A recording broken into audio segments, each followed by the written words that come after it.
uma alegria muito grande estarmos juntos mais uma vez. Mais um encontro, mais um reencontro.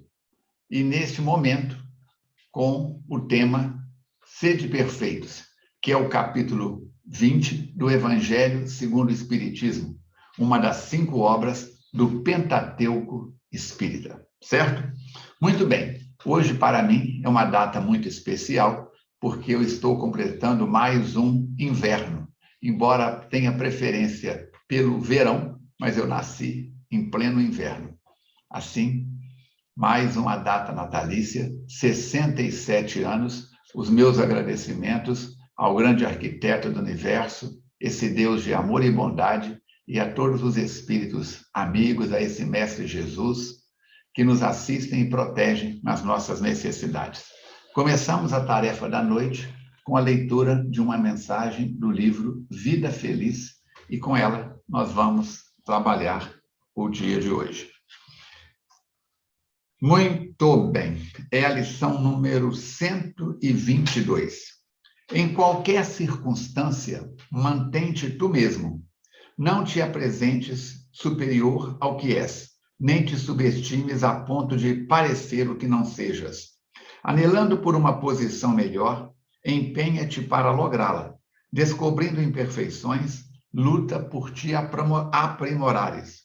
Mente todo aquele que exibe dotes que não possui, quanto o indivíduo que os esconde e nega. Ser autêntico é forma de adquirir dignidade.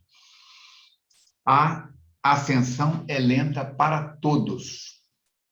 Quem hoje triunfa começou a batalha antes. Quem está combatendo logrará a vitória depois. Não te constranja por seres um espírito em provação. Os amigos de hoje atravessaram oportunamente o caminho por onde agora seguem os teus pés. Deus de amor e bondade, Jesus amigo, espíritos bons que nos assistem e protegem nesta casa, nessa instituição abençoada que é a FEAC, Fundação Espírita Allan Kardec. Agradeço de coração, com todos os meus sentimentos, a oportunidade de estar junto com os amigos, com os companheiros, com os trabalhadores, com os simpatizantes da doutrina espírita. E aqueles que estão chegando também pela primeira vez. Que as suas bênçãos cubram este planeta Terra, esta nave espacial extraordinária com mais de 7 bilhões de espíritos encarnados, no sentido de que possamos avançar para a frente e para o alto, vencendo e diminuindo a distância que nos separa de ti. Dando graças a Deus e agradecendo sempre, iniciamos as tarefas dessa noite, 9 de agosto de 2021.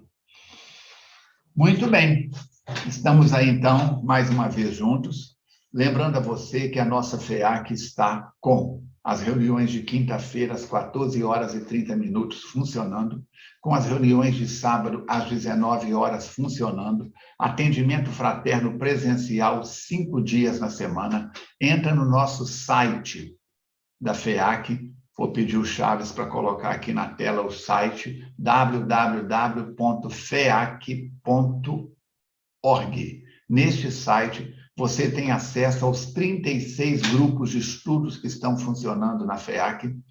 Você pode participar deles online de qualquer lugar do Brasil ou do exterior. Basta fazer contato conosco pelo telefone 329-8489-9106. Vou repetir, vai sair também aqui na tela. 32 é o prefixo de Juiz de Fora, 98489-9106. Você manda os seus dados, o seu nome, o país, a cidade, o estado onde está, o seu telefone do WhatsApp. Usaremos isso com toda tranquilidade para passarmos para o coordenador do grupo de estudos que você escolher. Aí você põe, quero participar do grupo X, do dia tal, às tantas horas. Põe tudo direitinho e você vai receber pelo WhatsApp ou pelo e-mail o que você nos enviar. Envia os dois, é melhor, recebe pelos 2 canais, você recebe as informações e, a partir daí, terá acesso ao grupo de estudos que você quiser, tá bom? Lembramos também que o SOS Preces está funcionando diariamente, das 8 horas pela manhã até a meia-noite. Telefone 3236 11 22 ou 22, 11? Espera aí, agora eu me enrolei.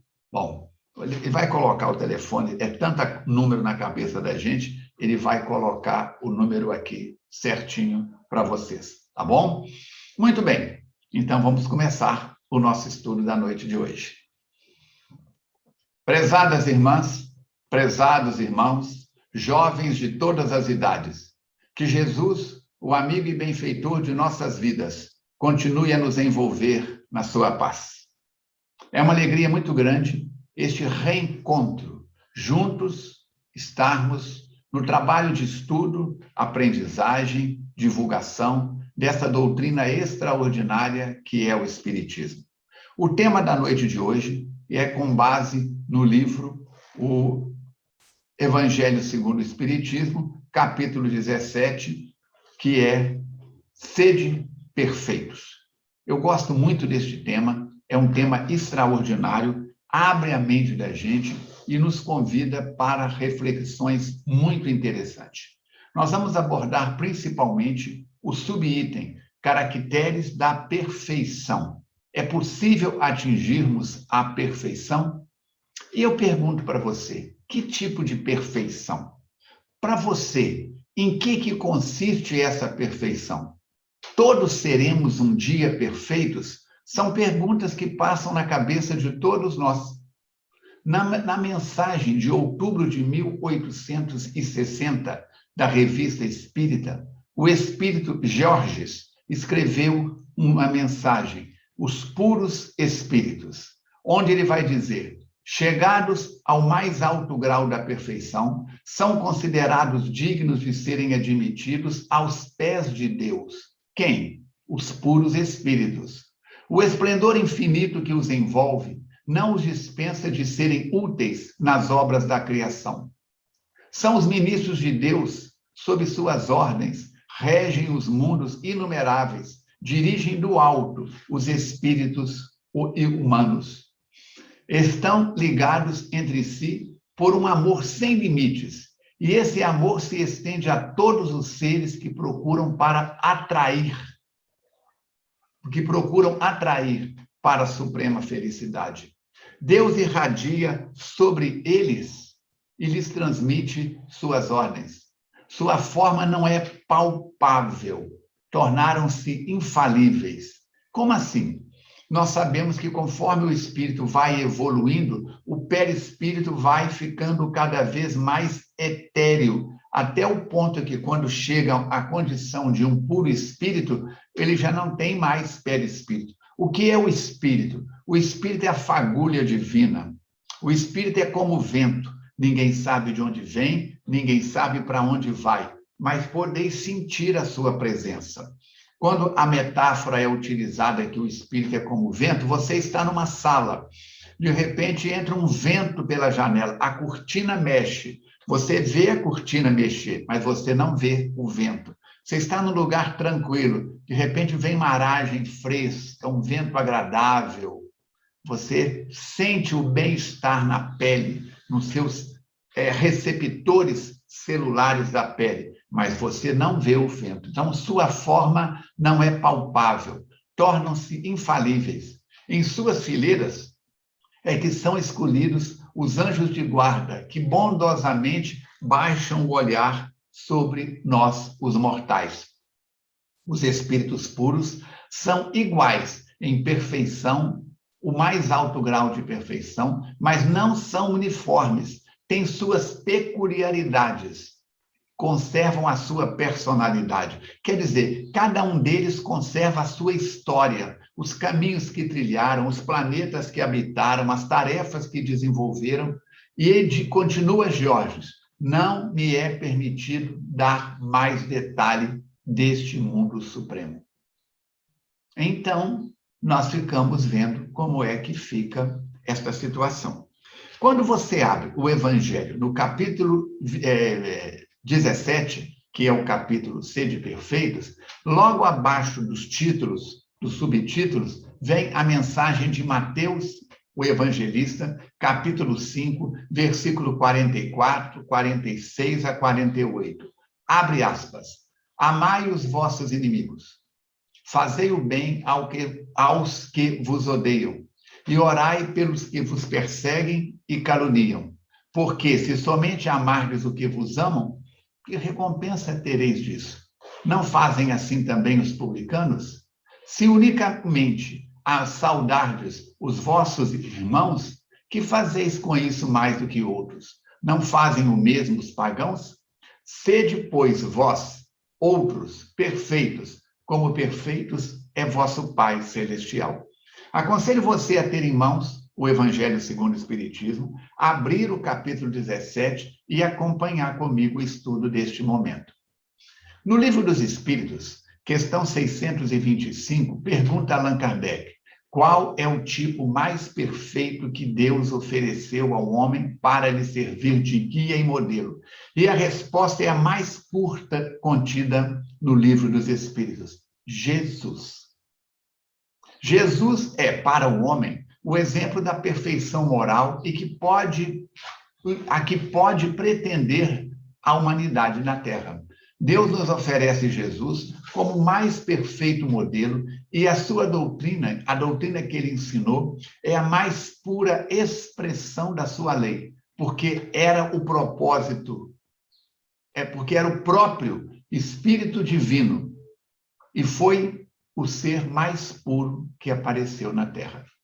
E eu pergunto a você, e vou perguntar várias vezes ao longo da nossa fala deste momento: em que consiste a perfeição para você? Jesus o diz, abre aspas, em amarmos os nossos inimigos, em fazermos o bem aos que nos odeiam, em orarmos pelos que nos perseguem, fecha aspas.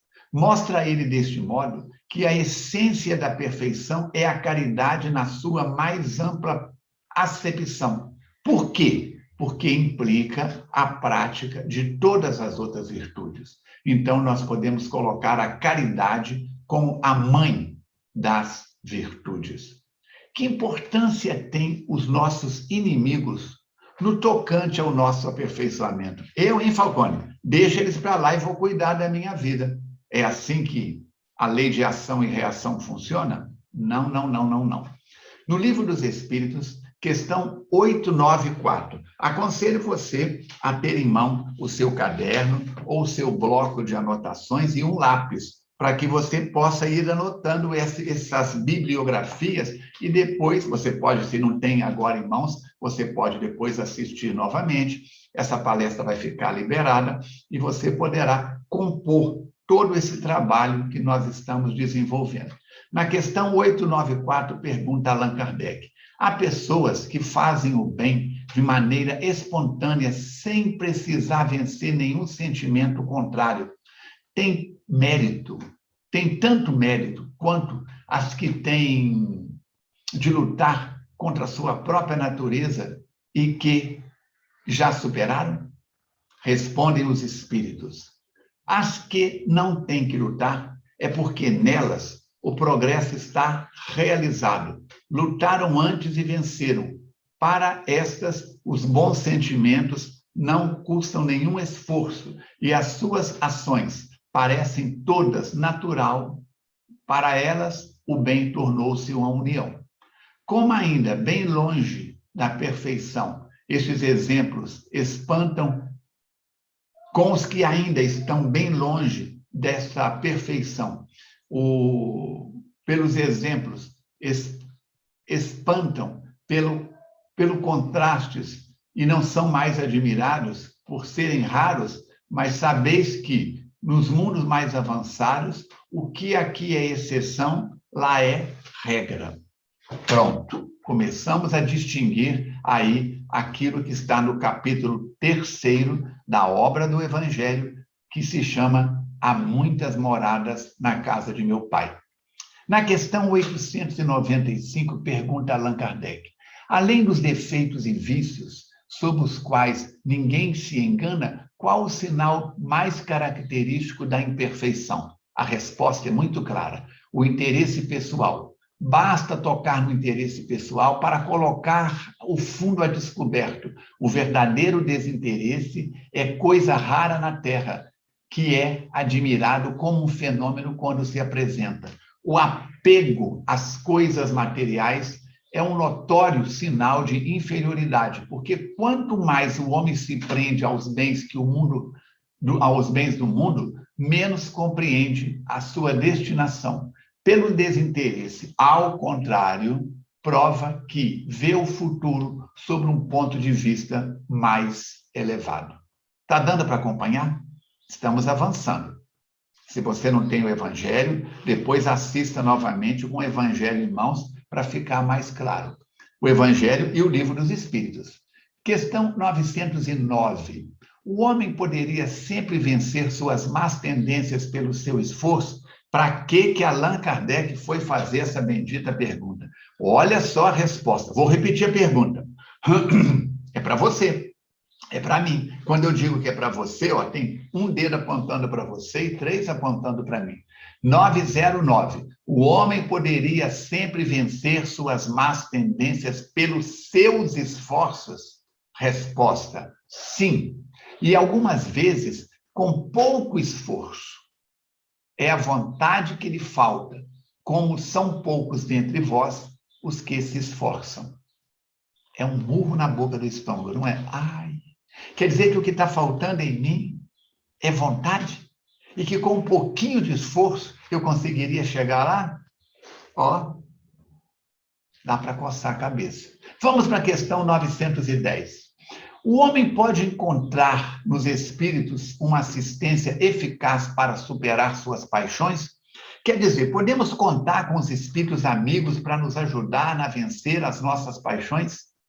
Se ele orar a Deus e ao seu espírito protetor com sinceridade, os bons espíritos certamente virão em sua ajuda, porque é a missão deles.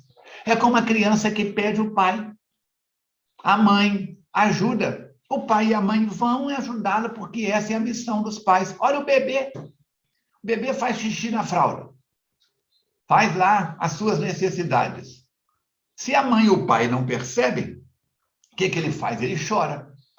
Quando os pais são atentos, pelo tipo de choro da criança, sabe o que está acontecendo e toma providências. O homem de bem.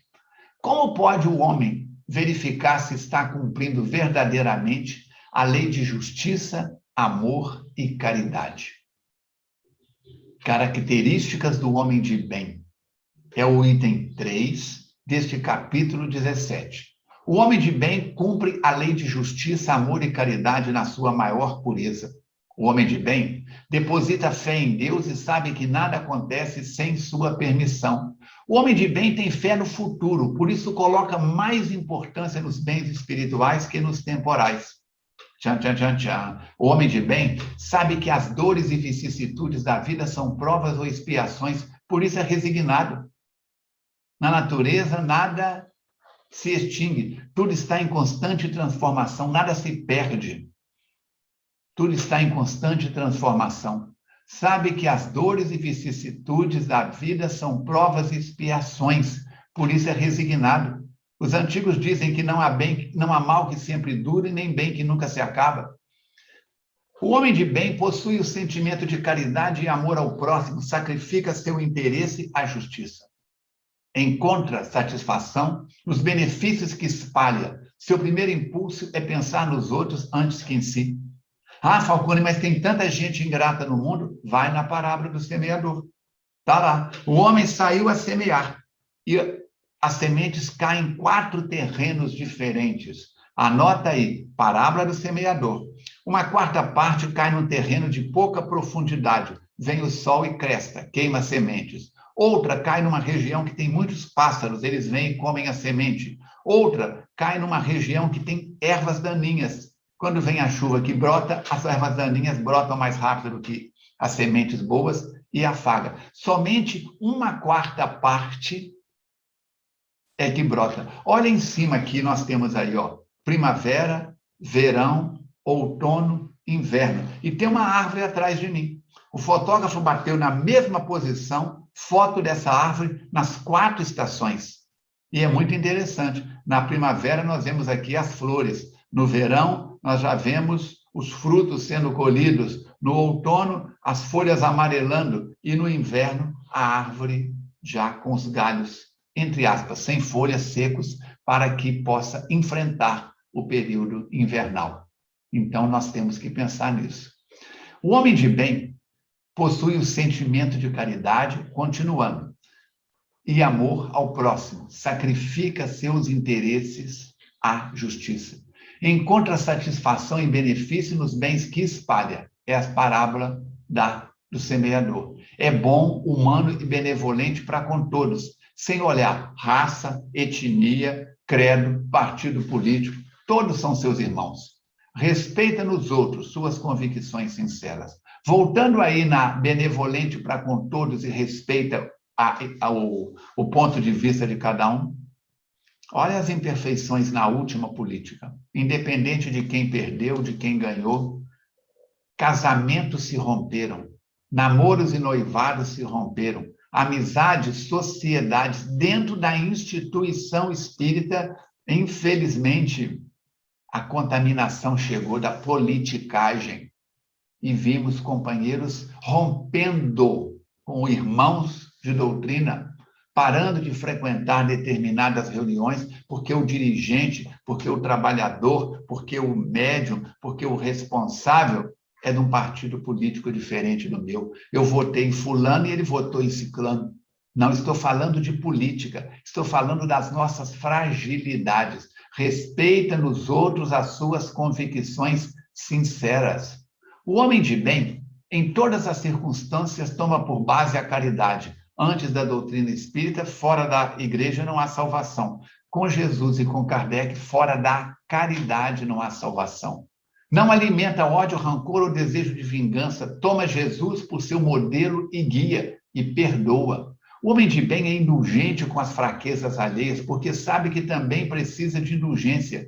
Que atire a primeira pedra dentre vós, aquele que não tiver pecado.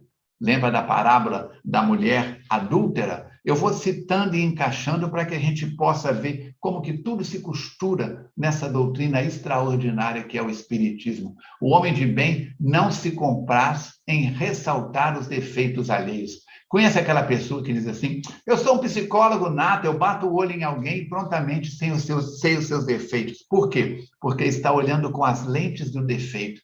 Por que não fala assim, eu sou um psicólogo nato, eu bato o olho em alguém e prontamente sei as suas qualidades. O homem de bem estuda suas próprias imperfeições e procura incessantemente combatê-las. Vive de modo que hoje esteja melhor do que ontem. Para quê? Para que amanhã ele esteja melhor do que hoje.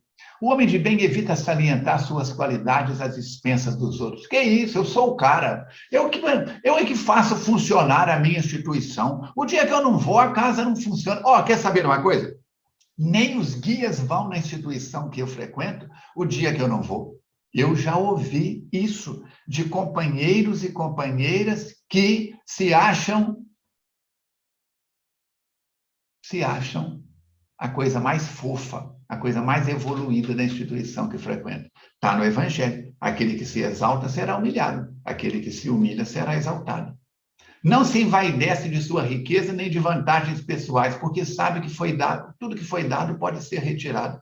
Emmanuel chega a dizer que nada nos pertence, nem o nome, nem o corpo, nem o patrimônio, nada. Tudo é empréstimo de Deus. Somos mordomos dos patrimônios do grande arquiteto da vida.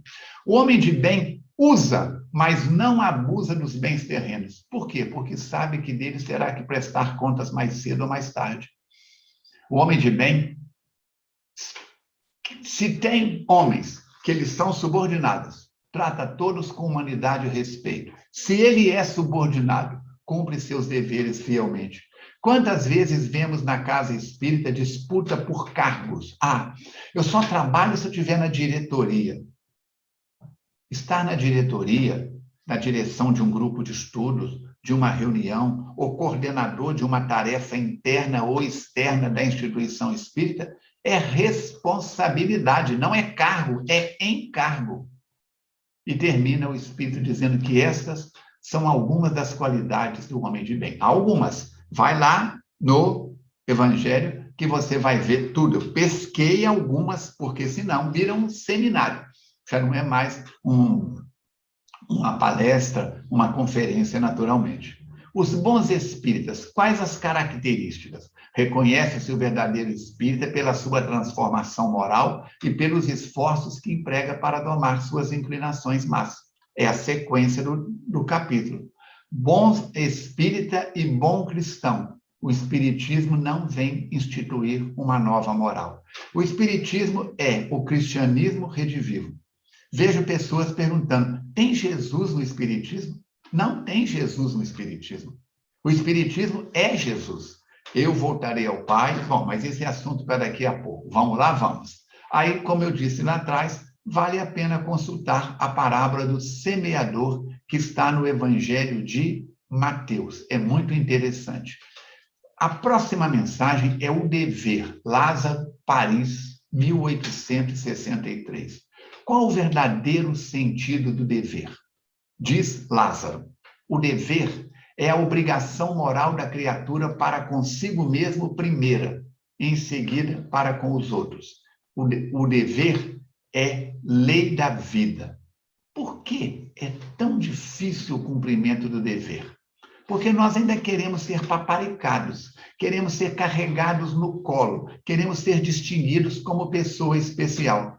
Matheus Fernandes Fraga, o nosso orientador na mediunidade e um dos diretores da Fundação Espírita Allan Kardec no plano espiritual, nos diz o seguinte: da porta para dentro da instituição, importante só Jesus. Agora, da porta para fora, você pode ser alta patente das Forças Armadas, você pode ser a autoridade do judiciário, do legislativo, do executivo ou de outro setor.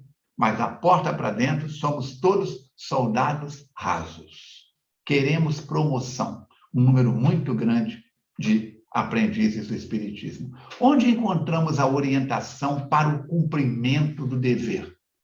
No Evangelho, nas obras básicas. Onde começa e termina o dever? Onde? O dever principia, diz Lázaro, presta atenção, para cada um de vós, exatamente no ponto em que ameaçais a felicidade ou a tranquilidade do vosso próximo. Acaba no limite em que não desejais ninguém transponha em relação a vós.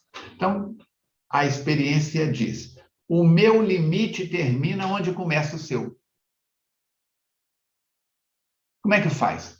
Uma pessoa amiga, na minha intimidade, com quem tem relacionamento, seja homem ou mulher, eu posso chegar: fulano, que bom te ver, e dar um abraço fraterno.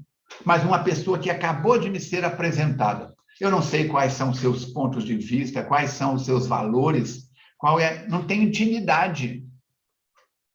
Por isso, o cumprimento é um cumprimento diferenciado. E intimidade é algo muito sério. O ditado popular chega a dizer: dá dinheiro, não dá intimidade. Porque há pessoas que, se você abrir um pouquinho a porta da intimidade, ele pula o muro, não passa nem pela porta. Falando ainda do dever, Lázaro vai dizer: a igualdade em face da dor é uma sublime providência de Deus, que quer que todos os seus filhos, instruídos pela experiência comum, não pratiquem o mal, alegando ignorância dos seus efeitos. Está nas palavras de Jesus, registradas pelos evangelistas: muito será pedido a quem muito foi dado. E nós, espíritas, seja qual seja a estação da sua vida que você esteja, temos acesso a uma cota de conhecimento que a maioria das pessoas não tem, que a maioria das religiões não oferece. Nós sabemos quem somos, de onde viemos, por que estamos aqui, por que estamos enfrentando os desafios que estamos e para onde iremos depois da morte do nosso corpo. Eu não morro, não morro. Paulo já dizia: nós temos 2 tipos de corpos. Paulo de Tarso: temos corpo perecível, viestes do pó e ao pó voltará. E temos corpo imperecível, que é aquele que retorna à casa do Pai. O homem que cumpre o seu dever ama a Deus mais do que as criaturas e ama as criaturas mais do que a si mesmo. É Lázaro, continuando no Evangelho. Pode conferir aí. O dever é o mais belo laurel da razão. Descende desta, da razão, como de sua mãe o filho. O homem tem de amar o dever, porque confere à alma o vigor necessário ao seu desenvolvimento. Ah, Falcone, mas eu não tenho dever, eu não tenho missão. Querido, querida, qual que é a missão do carteiro? Entregar cartas. Ser responsável com o material que está nas mãos dele. Qual que é a missão do juiz? Agir de uma forma com a lei e respeitar os limites da sua autoridade. Qual a missão do coveiro? Cumprir bem as tarefas que lhe cabem na sua profissão, no cemitério, no enterrar, manter aquele funcionamento adequado. Qual a missão da criança? Aprendizagem. Mas desde cedo, a mãe pode ensinar ele a colocar o sapatinho no lugar certo, a virar a meia do lado do avesso, a colocar a roupa suja no cesto. Por quê? Mesmo que tenham condições financeiras e possam ter pessoas que lhes prestem serviços, amanhã esse jovem pode sair de casa, pode enfrentar situações diferentes, e se não souber fazer a parte que lhe cabe, será um peso à sociedade. O dever, continua Lázaro, cresce e irradia sob mais elevada forma em cada um dos estágios superiores da humanidade. Jamais cessa a obrigação moral da criatura para com Deus. Nós avançamos e vamos para François Nicolas Madeleine, Paris, 1863. E a próxima lição é a virtude. Como podemos definir a virtude? A virtude, no mais alto grau, é o conjunto de todas as qualidades essenciais que constituem o homem no bem. Ser bom, caritativo, laborioso, sóbrio, modesto, são qualidades do homem virtuoso. Lembra que eu te perguntei lá no princípio do estudo, eu te perguntei o que é perfeição? Sede perfeitos? E eu disse que a perfeição é a mãe das virtudes. Agora nós estamos vendo o que é virtude. Continua o Espírito. 893. Qual a mais meritória de todas as virtudes? Tchan, tchan, tchan, tchan. Já falamos aqui. Você lembra? Qual que é a mais meritória de todas as virtudes? Abre aspas, Livro dos Espíritos. Resposta. Todas as virtudes têm seu mérito, porque indicam o progresso no caminho do bem. A virtude sempre que há resistência voluntária ao arrastamento das más tendências. Mas a sublimidade da virtude é o sacrifício do interesse pessoal pelo bem de seu próximo, sem segundas intenções. A mais merecedora das virtudes nasce da mais desinteressada caridade. Deu para entender? Caridade. Virtude. Continua François Nicolas Madeleine. Virtude versus orgulho, ostentação. São Vicente de Paulo era virtuoso. Eram virtuosos o digno cura d'Ars.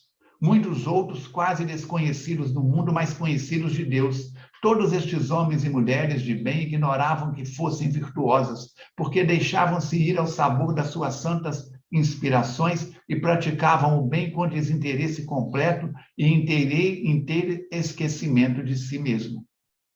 Então, São Vicente de Paulo dizia: amemos a Deus, meus irmãos, amemos a Deus, mas que seja à custa de nossos braços, que seja com o suor do nosso rosto. Dá para entender? O cura d'Ars é Jean-Marie Baptiste Vianney. Tudo isso você encontra biografias hoje na internet. É fácil de consultar. Continua o Espírito François.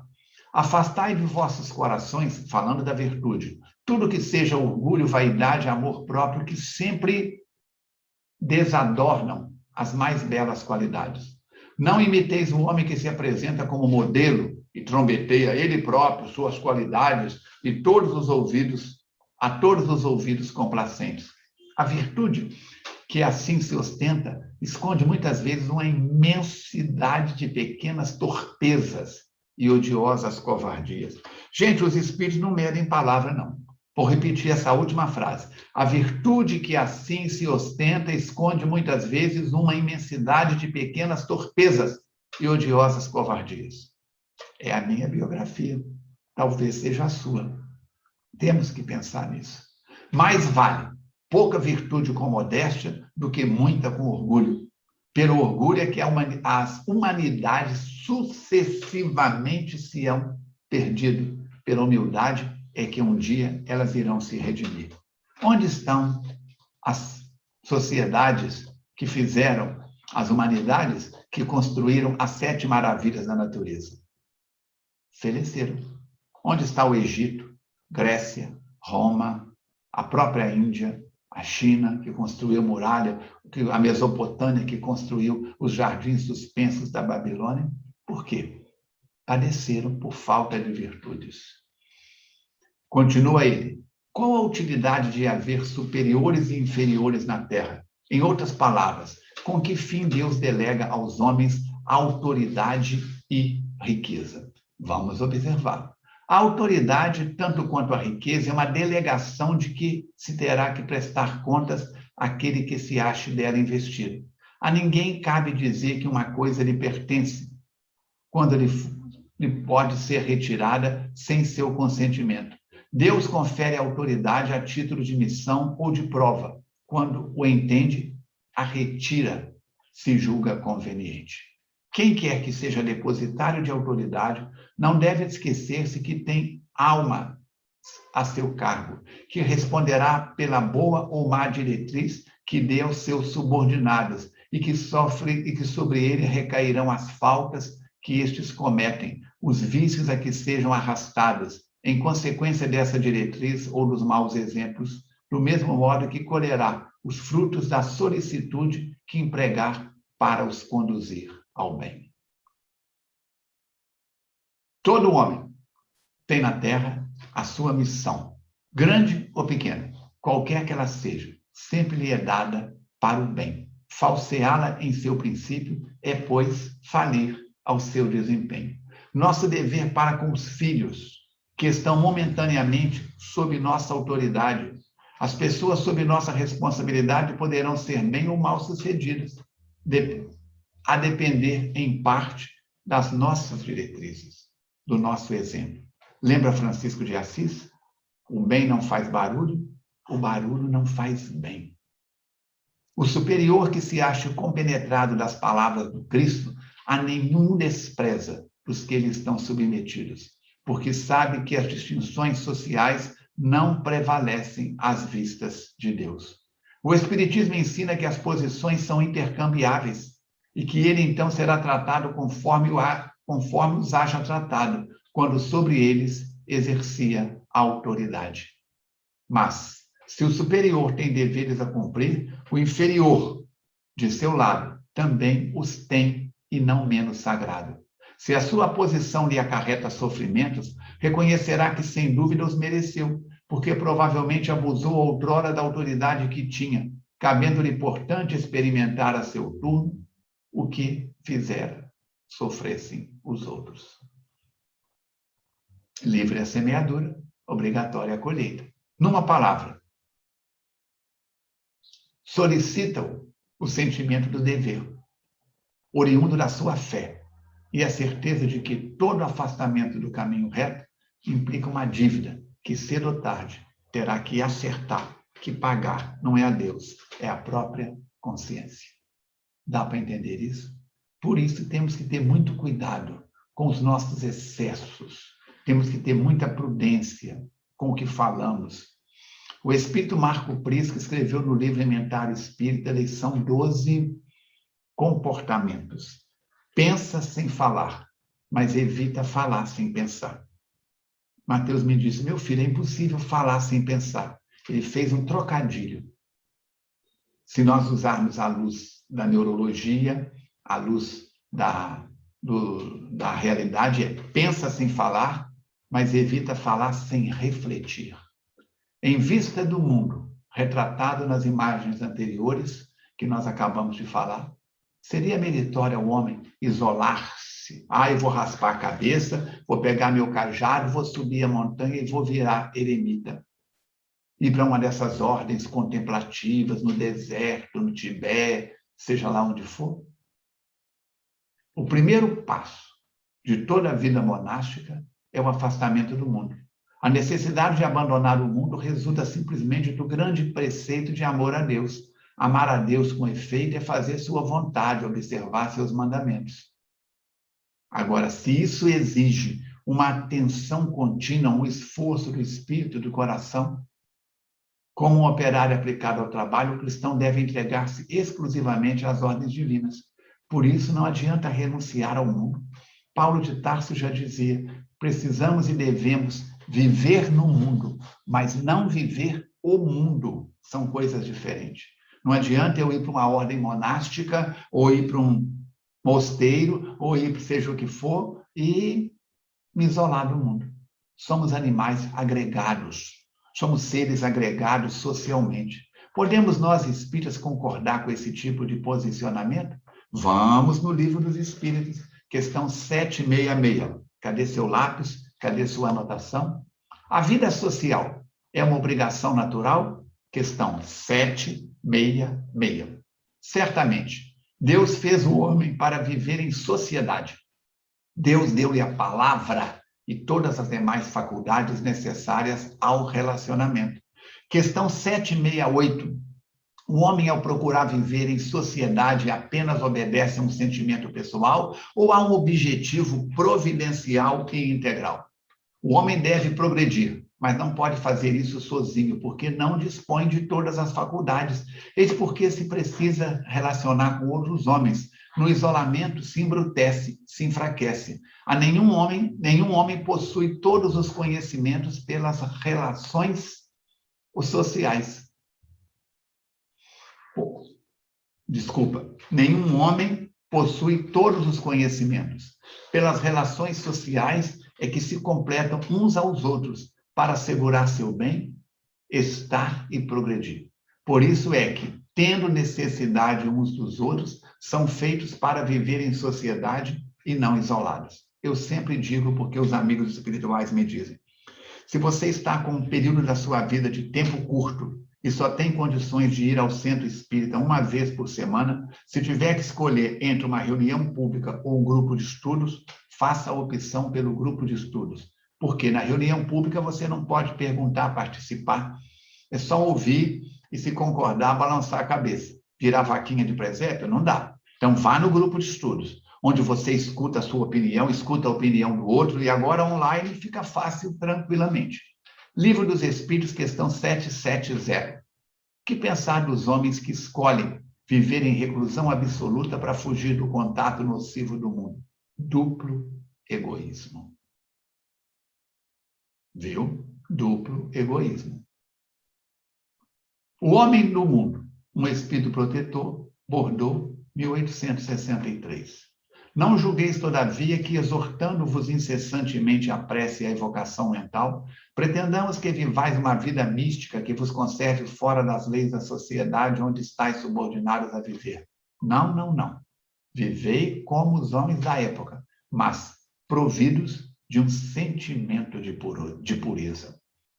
Não consiste virtude em assumir de severo e lúgubre aspecto, em repelir os prazeres que as vossas condições humanas vos permitem. É preciso confiar a Deus todos os nossos empreendimentos e interrogar nossa consciência constantemente sobre nossos atos. E Allan Kardec diz: na dúvida, abstenha-te. Purificai, pois, os vossos corações, não consintais que neles demore qualquer pensamento mundano ou fútil. Elevai o vosso espírito àqueles por quem chamais. Onde está, então, a perfeição? A perfeição está toda, como disse o Cristo, na prática da caridade absoluta. Nenhuma caridade teria a praticar o homem que vivesse insulado, unicamente no contato com os seus semelhantes. Nas lutas mais árduas é que ele encontra ensejo de praticá-la. Aquele, pois, que se isola, priva-se voluntariamente do mais poderoso meio de aperfeiçoar-se, não tendo de pensar senão em si. Sua vida é a vida de um egoísta. Questão 785. Qual o maior obstáculo ao progresso? Tchan, tchan, tchan, tchan. O que segura, gente? O que é o freio de mão nosso? O que nos impede de avançar, de, nessa encarnação, diminuir a distância que nos separa de um Francisco de Assis, de uma Clara de Assis?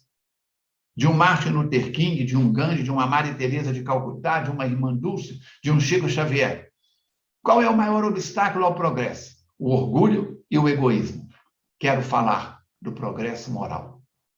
Não imaginais, portanto, que para viveres em comunicação constante conosco, os espíritas, para viver sob as vistas do Senhor, seja preciso vos silicieis e cobrais de cinza. O que é siliciar? Ficar se auto-martirizando, cobrindo de cinza. Não, não. Ainda uma vez vos dissemos, Deus é amor, está no Evangelho de João. Deus é amor, e aqueles que amam, santamente os abençoe. Consiste na maceração do corpo a perfeição moral? Pessoas que fazem jejuns, que fazem mortificações, que fazem autoflagelação, consistirá isso na perfeição moral? Jorge, Espírito Protetor, Paris, 1863, cuidar do corpo e do espírito. Ascetas versus materialistas, insensatez de ambas as correntes. Corpo e espírito, para quem está encarnado, estão em dependência mútua. Importa, pois, que estejam ambos na mais perfeita condição possível. É dever cuidar de ambos e do corpo, particularmente para que sirva como bom instrumento ao espírito.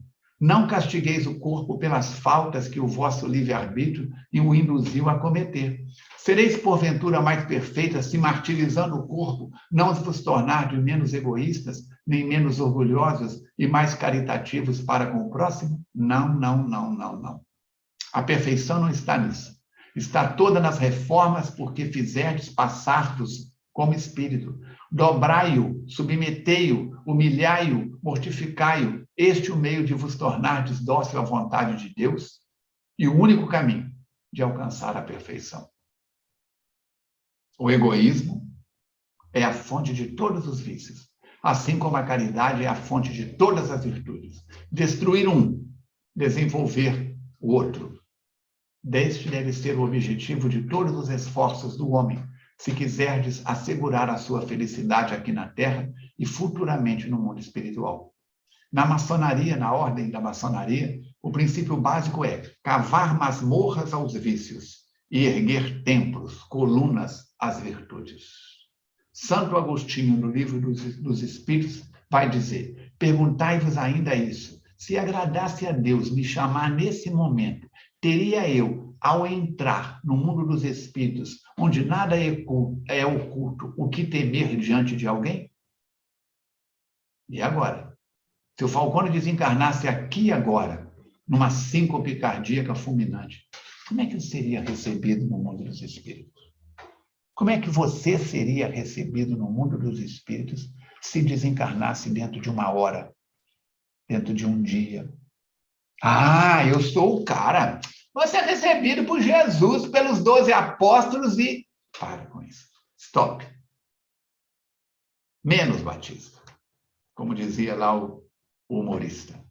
Devagar com a dor que o santo é de barro, dizem os nossos irmãos católicos. Por isso, o seu compromisso, o meu compromisso para com Jesus, para com Allan Kardec, para com a causa espírita, para com a casa espírita, é transformação moral. Transformação moral.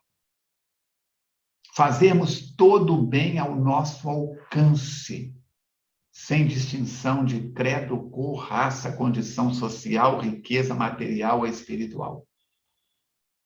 Os amigos espirituais me dizem sempre: meu filho, sê como o elefante, 2 orelhas grandes para escutar muito e uma boca pequena e escondida para falar pouco e o que seja necessário.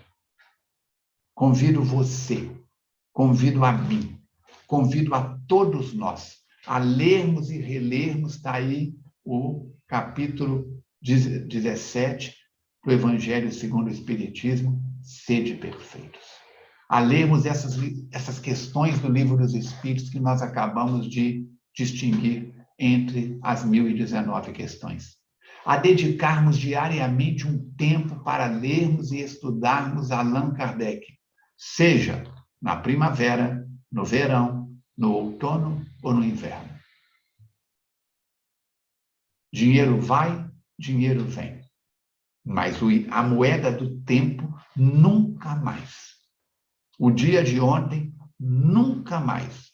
Temos a eternidade pela frente. Ser perfeito no lavar um copo. Ser perfeito no pentear o cabelo. Ser perfeito no arrumar a roupa no corpo. Ser perfeito no colocar uma joia no dedo.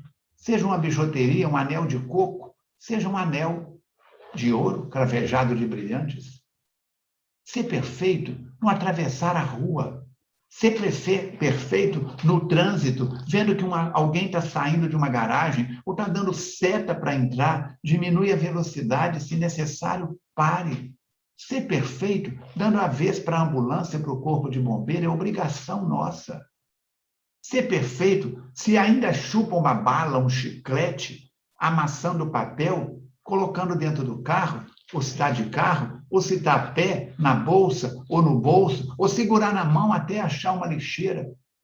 Cidade mais limpa é aquela que menos se suja. Ser perfeito ao buscar a oração, fechar portas e janelas, e no cômodo mais secreto e interior da sua residência, orar a esse Deus de amor e bondade. Por isso, agradecendo a sua companhia, agradecendo a sua atenção, lembre, o Espiritismo caminhará com os homens, sem os homens, fora dos homens e apesar dos homens. Mas o movimento espírita será o que dele fizerem os homens. São palavras de Leon Denis. Por isso, espíritas, amai-vos, eis o primeiro ensinamento. Instruí-vos, eis o segundo. Amor, caridade. Conhecimento, razão. Transformação. Você merece, eu mereço, nós merecemos passar por essa fase de transição planetária, de cabeça erguida, sendo hoje melhor do que fomos ontem, para sermos amanhã melhor do que estamos sendo hoje. Que Jesus abençoe você, abençoe o seu lar, abençoe a sua casa, abençoe os seus afetos, abençoe você para que ore primeiro pelos desafetos, se ainda os tem, para depois orar pelos afetos. Oremos uns pelos outros. Muito obrigado pelo convite, pela oportunidade de estarmos juntos. Até o nosso próximo encontro, se Deus quiser e Ele quer. É muito material para as nossas reflexões, não é? Então, nessa data, volto a dizer o que eu disse no princípio, 9 de agosto de 2021, este que vos fala vence mais uma etapa de 365 dias. A responsabilidade aumenta cada vez que eu falo, cada vez que eu escuto, cada vez que eu compartilho, cada vez que eu aprendo, cada vez que eu ensino. Que Jesus nos abençoe e que estes próximos 365 dias da minha vida eu possa ler e viver mais intensamente o Evangelho segundo o Espiritismo, capítulo 17, Sede Perfeitos. Lembrando para você que nós temos um encontro toda quinta-feira, às 20 horas, estudando o livro de Manuel Filomeno de Miranda, que é o Transição Planetária, certo? O capítulo desta semana é o capítulo... Cadê? Vamos olhar aqui. O Visitante Especial. Leia atenciosamente, várias vezes. Anota as perguntas que você tem. Manda para nós pelo telefone do Lenovo, pelo telefone do WhatsApp, prefixo 329-8489-9106. WhatsApp, tá bom? Mande as suas perguntas para que a gente possa trabalhar-se. A FEAC é sua, a FEAC é nossa, a FEAC é de Jesus. Vamos para a nossa prece de encerramento, abraçando fraternalmente a todos vocês. Amigo Jesus, espíritos bons que nos assistem e protegem, agradecemos a honra de estarmos juntos. Agradeço a honra da vida e rogo que que possamos fazer de nossas mãos extensão das suas, dando de comer a quem tem fome, seja do alimento material como do alimento espiritual, dando de beber a quem tem sede, vestindo a quem está nu e auxiliando-nos uns aos outros. Que a FEAC, que o Centro Espírita que frequentamos, companheiros de outras instituições que estejam acompanhando, que o Centro Espírita seja o nosso segundo lar e que o nosso lar seja o nosso segundo Centro Espírita. Como diz o nosso querido Mateus, Deus seja louvado, louvado seja Deus. Muito bem, missão cumprida. Até o nosso próximo encontro, se Deus quiser e Ele quer. Participe da FEAC. Venha, tem vaga no coração, tem vaga na instituição. Um grande abraço, saúde e paz.